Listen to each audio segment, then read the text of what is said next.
hindi lang po, ito parang, yung nakakatakot na paano, hindi lang yun. Kundi grace po ng God ang nagdadala para mamuhay tayo discipline.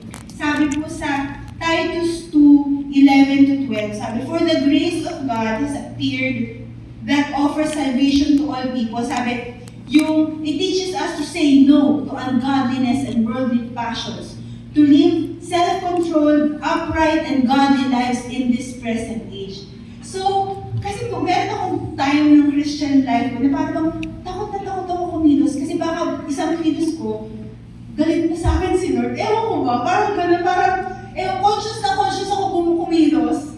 Kasi feeling ko, pag nagkamali ako, magagalit si Lord. Ganun po talaga. Last year pa lang ito nag-iwit.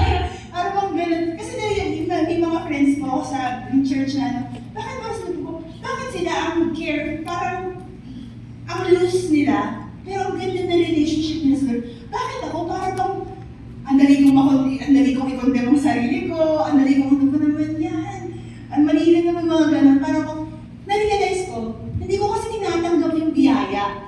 Yung biyaya, hindi ka dinadala para maging pariwara. Ang biyaya, dinadala ka para all the more maging parang masikap ka, gawin yung tama at kalugod-lugod sa Panginoon. Amen.